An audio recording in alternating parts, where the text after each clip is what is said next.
Disturbing news from the global war on terror. This is SkyWatchTV News for September 23rd, 2015. I'm Derek Gilbert. The new graduates from the $500 million program intended to train 5,000 moderate rebels to fight the Islamic State and the Syrian government of Bashar al-Assad betrayed the United States government about 5 minutes after crossing the border from Turkey into Syria Monday night. Multiple reports say that the 75 new trainees of Division 30 immediately surrendered and handed their weapons to al-Qaeda's affiliate in Syria, the Nusra Front. They promptly pledged allegiance to al-Qaeda. Division 30's commander, Anas Ibrahim Obaid, reportedly told the leaders of the Nusra Front that he tricked his American handlers because he needed weapons. The Nusra Front thus gets what is described as a very large amount of ammunition, machine guns, and about a dozen new pickup trucks. Over the weekend, the chief of staff of Division 30 in Turkey quit, saying that the training program was not serious, that there was a lack of trainees, fighters, and supplies, and that the process for vetting new soldiers was poor. Obviously. Last week, Army General Lloyd Austin, head of U.S. Central Command, told the Armed Services Committee of the United States Senate that the original group of Division 30 fighters who crossed into Syria last month, of that group, only 4 or 5 are still fighting. So for the record, this program that was supposed to yield 5,000 soldiers to fight against Bashar al-Assad has yielded 5 at a cost of $100 million per man. Even more disturbing, the New York Times reports this week that American soldiers in Afghanistan have claimed that for years they've been ordered to look the other way as warlords and tribal leaders who are our allies in the fight against the Taliban in Afghanistan engage in what is called boy play. And that is exactly what your imagination thinks it must be. Sexual abuse and rape of young boys, often occurring on American military bases. The father of Marine Lance Corporal Gregory Buckley Jr. told the Times that his son said he and his fellow Marines could hear the boys screaming at night, but they weren't allowed to do anything about it. Senior officers told them to look the other way because it's part of Afghan culture. Corporal Buckley was shot to death on his base in Helmand Province 3 years ago by a 17-year-old so-called T-boy, a domestic servant, sometimes used as a sex slave, who lived on the base with a local Afghan police commander. This commander, Sarwar Jan, had a reputation for corruption, support of the Taliban, and child abduction, and yet somehow was appointed police commander of an American military base. Soldiers are growing frustrated that not only is this practice tolerated by the military, that some have faced discipline and had their military careers ruined for standing up to the practice. In another case reported by the Times, a captain and a sergeant from a special forces unit beat up an Afghan militia commander for keeping a boy chained to his bed as a sex slave. The captain was relieved of his command and transferred out of Afghanistan. He's now out of the military. The Army is reportedly trying to forcibly retire the sergeant involved in the incident. Congressman Duncan Hunter, a Republican from California, is trying to convince the military, the Army, to reconsider. Colonel Bob McGinnis is a Pentagon strategist and an internationally recognized expert on domestic security and foreign affairs. He's teaching this week at the Army's War College in Carlisle Barracks, Pennsylvania. I spoke with him this morning between classes. He told us that pedophilia is widespread in the Middle East, and that these reports indicate that political goals are outweighing considerations of right and wrong in the mission that our government has set before our military. Yeah, unfortunately, the culture in the Middle East is radically different from what we're accustomed to. And the use of young children for the sexual pleasures of, men in some of these countries is fairly well known, well documented. And when we work with these people, it's something that becomes pretty evident.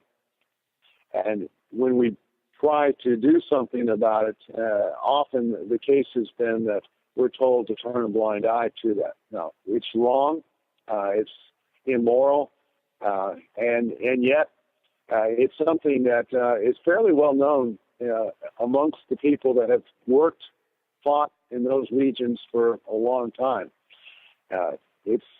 So if people are being prosecuted for beating up someone for abusing a child, that's wrong as far as I'm concerned. But I'm not surprised that finally we have some young people that in our country that see that, this is morally unjustifiable and wrong, and it must be dealt with. And yet, commanders who are more sensitive and politically correct about what goes on in the dark recesses of tents that are scattered in places like Afghanistan or Saudi Arabia or Kuwait or even Syria and so forth. But homosexual behavior is not something that's uncommon, and child pedestry is not something that's uncommon in that part of the world. And another story, Colonel McGinnis, that we're disturbed by this morning is the news that the $500 million program of dedicated to training so-called moderate rebels in Syria, trained in Turkey and sending them into Syria, the Division 30 forces. The first group walked across the border into an ambush and was basically wiped out. General Lloyd Austin testified to Congress last week that only 4 or 5 of the original 50 were still fighting. Then comes word that the new group of 74 soldiers sent across the border earlier this week immediately handed their weapons over to the Al-Nusra Front, a group linked to Al-Qaeda, and then pledged allegiance to Al-Qaeda, essentially. What does that say about American strategy and our goals in Syria? Well, I think many of us have said from the very beginning the strategy is bankrupt. One, you can't win a counterinsurgency from the air, which has been Obama's plan. And secondly, Iraqi security forces, because they're so corrupt, have proven to be unreliable, as we've seen from Mosul to Ramadi to Fallujah and elsewhere. In Syria, you have a complex arena of Islamist groups. There may be well over 100 different groups, some of which are affiliated with one another. Al-Qaeda, its affiliate there is Al-Nusra Front. And their allegiance is clearly to Al-Qaeda International, which, of course, is hidden in some cave in Afghanistan. For them to have people that they snuck into our training program, whether it's in Turkey, in this case, or in Jordan, or Bahrain, or elsewhere, is not surprising at all. It is incredibly difficult to vet these people. We've demonstrated that time and again. I would argue that this is a serious problem because we spent so much money. We've dedicated $500 million to training a few thousand, and at this point, it doesn't look like we're going to get anywhere close. But many of these same types of people that are unreliable that we say we're going to vet are now infiltrating into Western Europe. And, of course, they want to bring, this president wants to bring a couple 100,000 of those people to our own country. Our ability to vet people with little documentation from a region torn by civil war for years that are, on Islamic steroids is incredibly, if not impossible to do. And yet, we'll do what we can to satisfy the political masters in this country that really refuse to acknowledge the ground truth, and that is that this is a failed proposition from the very beginning. Now, that doesn't mean that all Syrians are bad. What it means is that our system of Western looking at Middle Eastern just doesn't work. Did I hear you correctly that there's a potential that some of these troops may have taken American training and are now infiltrating with the refugees into Western Europe with an eye toward eventually getting into America? Well, certainly ISIS has already said in a number of forums that they have every intention of sending people amongst those that are fleeing the Middle East into Western Europe to create chaos. Only a week ago in Stuttgart, Germany, an ISIS recruiter was arrested, and he had a suitcase full of Syrian passports. Now, he wasn't using that just to entertain the locals. He was going to give those passports to people that were undocumented to give them legitimacy, and probably he was going to give them to people that were sympathetic to ISIS. So we face a very serious threat.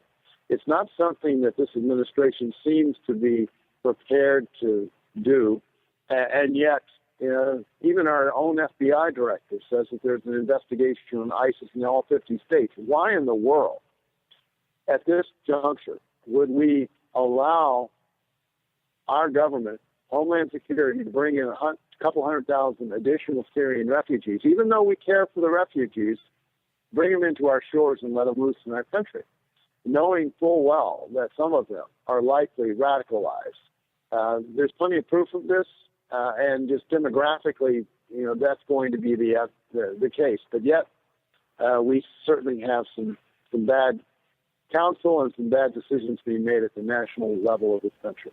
Colonel Bob McGinnis is author of the forthcoming book, Never Submit, which will be available in October from Defender Publishing. The question for us Americans is, especially for us Christians, is what do we do about this? What policy do we support? Do we abandon the people of the Middle East to the savagery of the Islamic State and the Taliban when it appears that our allies in the fight against those groups are just as bad? Pray especially that our young men and women come home safely, because it appears that there is no good outcome in that part of the world. Elsewhere, the war in Syria has forced the first withdrawal from the global seed vault buried in the Arctic. The vault on Norway's Svalbard Island was built in 2008 to store seeds intended to preserve crops in the event of a global nuclear war, climate change, or some other global disaster. The International Center for Agricultural Research in Dry Areas, which was formerly headquartered in Aleppo, Syria, wants some of its samples back to replace seeds that were destroyed in the war. Benjamin Netanyahu and a group of Israeli military leaders traveled to the Kremlin Monday, Netanyahu meeting with Russian President Vladimir Putin to discuss Russia's intentions in Syria. There were smiles and handshakes, but no question that there's some awkwardness there as well. The presence of Russian troops in Syria means, if nothing else, that Netanyahu no longer has a free hand to launch strikes in Syria to stop the flow of weapons from Iran to Hezbollah in Lebanon. And in Israel, archaeologists believe they found the tomb of the Maccabees. The Antiquity Authority announced Monday that excavations are underway that appear to match accounts of the Maccabees' tomb. Now, the Maccabees are considered heroes by both Jews and Christians. They revolted against Greek rulers in the 2nd century BC who banned Jewish religious practices, and they are celebrated every year at Hanukkah. 2 million Muslims are in Saudi Arabia for the annual Hajj. This is the pilgrimage to Mecca. Islam requires that all able-bodied Muslims perform the Hajj once in a lifetime. This comes weeks after a huge crane in Mecca crashed into the Grand Mosque there, killing more than 100 and injuring hundreds more. And finally, the war on human exceptionalism continues. PETA, which apparently now stands for Profiting Every Trial Attorney, has filed a lawsuit on behalf of a macaque monkey named Naruto. Naruto, who lives in Indonesia, reportedly grabbed a photographer's camera back in 2011 and took a selfie. PETA claims that publishing this photo to the internet without the monkey's consent is a violation of Naruto's rights. PETA's general counsel, Jeffrey Kerr, says if the group prevails in its lawsuit, it'll be the first time a non-human animal, catch the verbiage there, non-human animal, as though we are all just animals, is declared the owner of property instead of being declared a piece of property itself. Now, beyond the frivolous nature of the lawsuit, for example, how does an Indonesian monkey have standing to file suit in a U.S. court? How does PETA prove that they know and are friends with Naruto? How do they know that Naruto is even the monkey's name in monkey language? And of course, then there's this from the U.S. Copyright Office, which explicitly states, believe it or not, that it will not copyright register photographs taken by a monkey. Beyond the silliness, this is a serious effort, and that's why we report on this from time to time. It is another attempt to get a court to issue a legal ruling recognizing that animals are persons under the law, an attempt to enshrine in law the concept of personhood, which is not, as some in the Occupy movement would have you believe, a corporation defined as a person for the purposes of the law. It is intended as a redefinition of human rights as civil rights or person rights. The concept of personhood would state that above a certain level of cognitive ability, any species, human, animal, or even artificial, can be considered a person under the law. Thus, there would be non-human persons, such as Naruto, but also non-person humans, such as those who suffer cognitive disability, people who've suffered head trauma, perhaps. This is denial of our status as God's imagers on earth, a denial of our unique role on earth as defined by God. Regardless of our gifts or challenges, human life is sacred because we have been created in His image as His moral agents on planet Earth, regardless of our gifts or challenges. SkyWatch TV returns next Tuesday to the Christian Television Network. Carl Gallup's back for another discussion of preparedness as National Preparedness Month continues. You'll see that at 9:30 p.m. Eastern Time, 8:30 p.m. Central Time on the Christian Television Network, DirecTV, Channel 376, Dish Network, Channel 267, and the Glory Star Satellite Channel 117. And, of course, you can watch it streamed on the internet at the Christian Television Network's website, ctnonline.com. In October, it's an expert lineup at the Strategic Perspectives Conference, the 10th annual, at Koinonia Institute in Coeur d'Alene, Idaho. Tom Horn will be there, along with Gary Stearman. Some future guests on SkyWatch TV, such as Colonel Bob McGinnis, Joel Richardson, and others, such as Joseph Farah, the editor, publisher of WorldNet Daily, Bob Cornuke from the Base Institute, and others. You'll find out more about that, and you can register online at koinoniainstitute.org. And speaking of registration for the 2016 Rocky Mountain International Prophecy Conference begins in just a few weeks. Opens October 13th at prophecywatchers.com. The conference coming up July 15th through the 17th, 2016 in Colorado Springs. That is co-sponsored by Prophecy Watchers and SkyWatch TV. As I mentioned, September is National Preparedness Month, and as the month continues, we are still offering to you as our gift, for your gift of $25 or more, the Ultimate Women's and College Students Deluxe Safety Kit. Fathers, grandfathers, a special gift, an important gift for the women in your life, a self-protection book written for women, and a personal alarm system, including pepper spray, a rape whistle, and all of this packed in a rugged military design handbag. Again, our gift to you during the month of September for your gift of $25 or more. And you'll find information on where to give at skywatchtv.com. Quick program note, the next 2 days, a special guest in studio for our daily updates, including a special edition of Sci Friday with Dr. Chuck Missler. Don't miss it. Comments, questions, and suggestions are welcome. Please send those to me, dgilbert@skywatchtv.com. Thank you for watching as we keep watch.